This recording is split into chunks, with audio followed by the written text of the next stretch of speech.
Welcome back to the Professor's Lab. I'm Professor V, and this is round 3 of the League Challenge that happened at Die Hard Games on July 11th, 2024.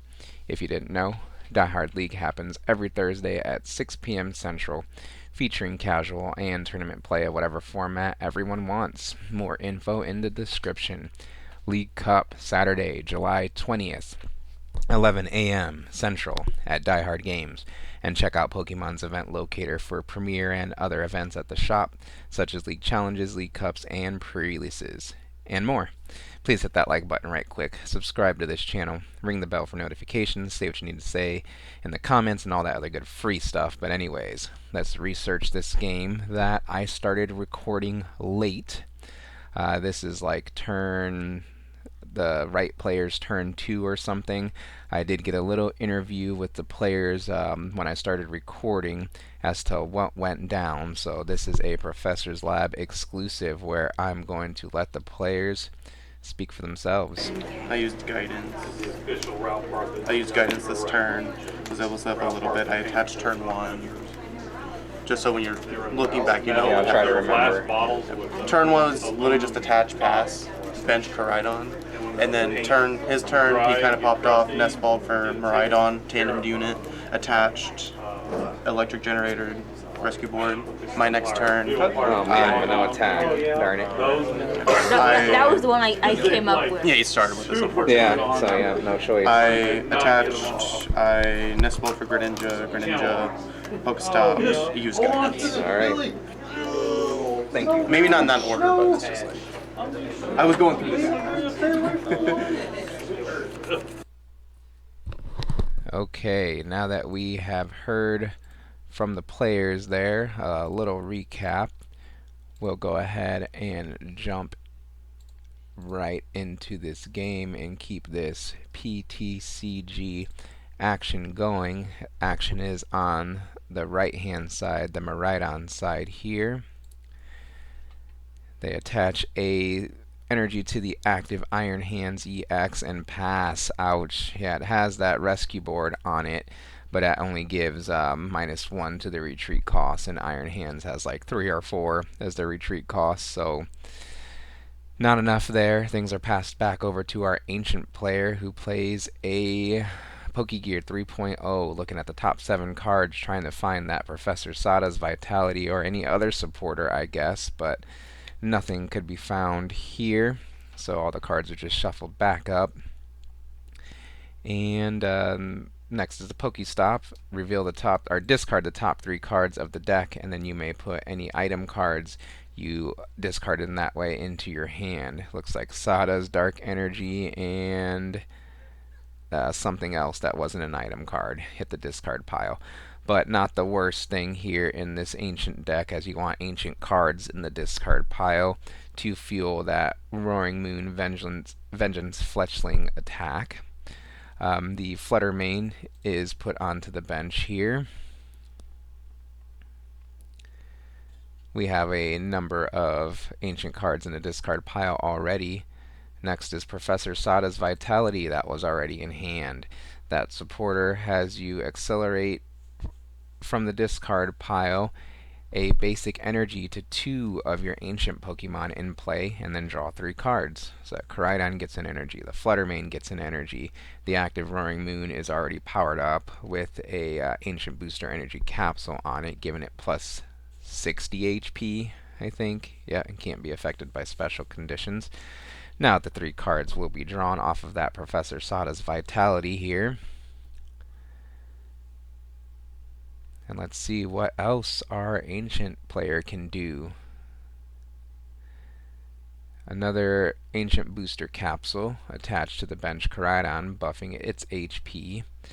Now a Pal Pad is played to shuffle 2 Professor Sada's supporters from the discard pile back into the deck. Looking okay for our ancient player here. I think they just kind of have the advantage in this matchup if we can't get any Iron Hands strategies going as the Miraidon player.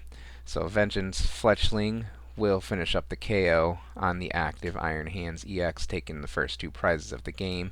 Powered up Miraidon moves into the active spot, and play resumes over on its side as a Radiant Greninja is put on the bench, as well as that Iron Bundle.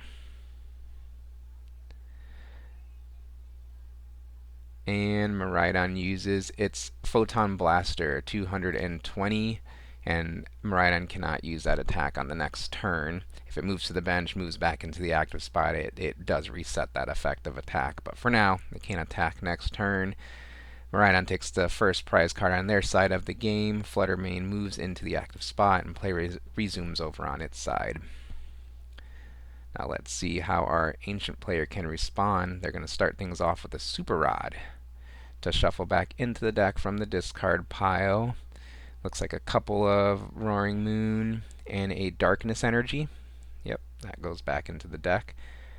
The current Ancient count in the discard pile looks like it's 8. That's so important because the Roaring Moon's Vengeance Fletchling attack does 70 damage plus 10 more for each Ancient card in the discard pile. Next, a Ultra Ball will be played, discarding a Penny and a Pokestop in order to search the deck for a Pokemon. Basic or Evolution, as we know there's only basics in this deck, so that Roaring Moon is now found and re-established onto the board. That Fluttermane retreats into that Roaring Moon. And is there something like Professor Sada's Vitality in hand? Or a way to find it? There is. Professor Sada's Vitality accelerates a couple of Darkness Energy to the field. 1 onto the active Roaring Moon, most importantly, and drawing 3 more cards. Pokestop is used next, discarding the top 3, discarding a Energy, an Ancient Booster Energy Capsule, and finding an item to add to the hand. And are we looking for Darkness Energy here? Nest Ball is played to search the deck for a Roaring Moon, another one to add to the bench. Oh man, our Ancient player just needs an energy attachment for turn to get the attack. I don't know if it would be a KO, but at least it would be some pressure. But no, things are just passed back over to our Miraidon player. Okay, the active Miraidon currently cannot attack. But let's see what our electric player can put together here. Something like a switch cart plus an energy attachment could get the attack and KO here. Gonna start things off with Radiant Greninja's Concealed Cards ability, discard an energy, drawing 2 more cards. Mew-EX is found and put onto the bench, as well as that Forest Seal Stone that gets attached to the bench Raichu V. That gives it the V-Star Power ability, Star Alchemy. When that V-Star marker is flipped, that player can search their deck for any 1 card. So maybe the Switch card. Maybe the I was going to say the Electric Generator, but they're actually going to go for an Arven. Play the Arven. Arven can find the item card, Electric Generator, and the tool card, Bravery Charm. Those can get added to the hand. Let's see. I guess you play the Electric Generator and see what happens to better inform your next move here.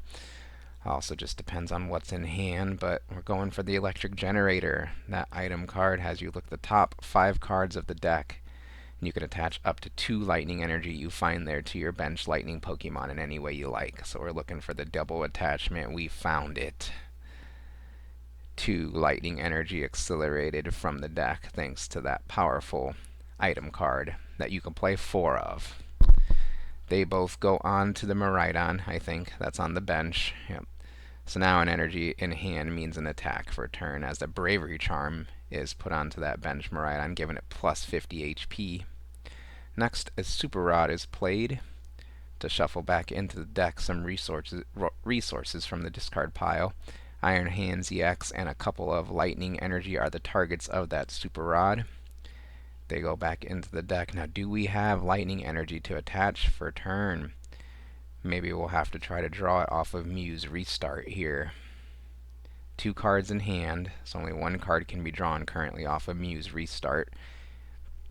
That has you draw up to 3 cards in hand, that ability. Our players thinking through the options, thinking through their moves here. I think you want to KO that active Pokemon, but no, things are just passed back over. Now, were there 2 cards in hand, or were there 3?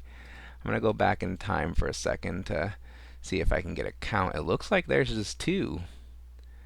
Yeah, I think our player potentially forgot about Muse Restart to draw into that crucial next piece needed to get an attack and a KO here. Let me know if I'm wrong in the comments, as things are passed back over to our ancient player here, who now has a chance to respond to that missed KO last turn. Starting out with an Ultra Ball here, discarding a couple cards in order to search the deck for another Roaring Moon to establish onto the board. 8, 9, 10, 11-ish ancient cards in the discard pile. That does not allow Vengeance Fletchling to hit 220 yet. But we'll see what our ancient player can put together here.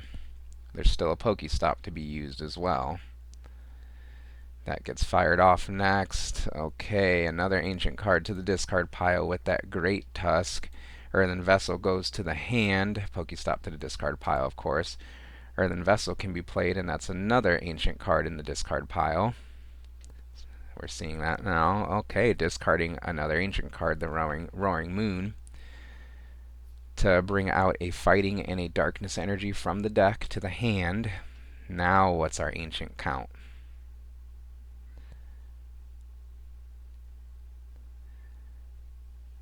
Next is Radiant Greninja, potentially, to see some more cards. Radiant Greninja discards an energy to draw 2 more cards. Ancient Booster Energy Capsule attached to the active Roaring Moon, and Professor Sada's Vitality is played there. That's another ancient card in the discard pile, accelerating an energy onto the active ancient Pokemon, and the bench Roaring Moon as well. Drawing 3 more cards. I see another Earthen Vessel. 2 more Earthen Vessel. Okay. Our player's gotta have it this turn, right? 2, 3, 4, 5, 6, 7, 8, 9, 10, 11, 12, 13, 14, 15 in the discard, I think. 22. Yep, that brings it up to 220, I believe, without playing any more cards. Alright, a Fighting Energy attached to the bench, Miraidon. It's ready to attack if needed now. It is a dragon type, not a fighting. We're going to do another count here. But if there are 15, 3. Alright, yeah, let's use the power of technology to count here. 15 cards, 15 plus 7 is 22, right? If I did my math wrong, let me know in the comments.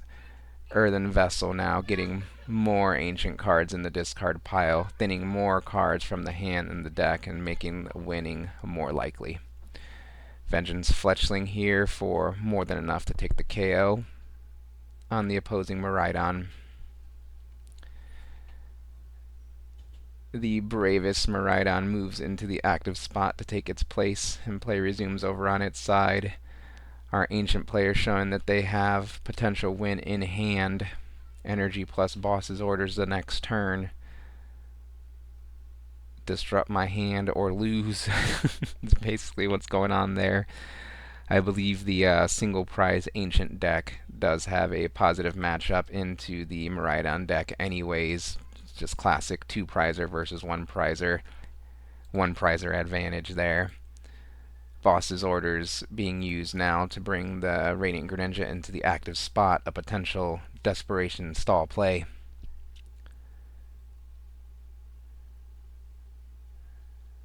Is that all our electric players got for the turn? I think so. Yep, no attack because we want to stall that Greninja in the active spot and just buy more turns here. That's all we can do. Energy attached to the active Greninja. It retreats into the powered up Roaring Moon. Next is Professor Sada's Vitality, accelerating some energy, just flexing here, building up this board. Vengeance Fletching takes the KO on the Miraidon and the final two prize cards of the game. Thank you guys for your patience and hopping into this game. Thank you for the player's explanation and for playing some Pokemon. What you think of this video and the commentary. Please leave feedback in the comments. Like this video, subscribe to this channel. Thank you for watching, and I'll see you next time in the Professor's Lab.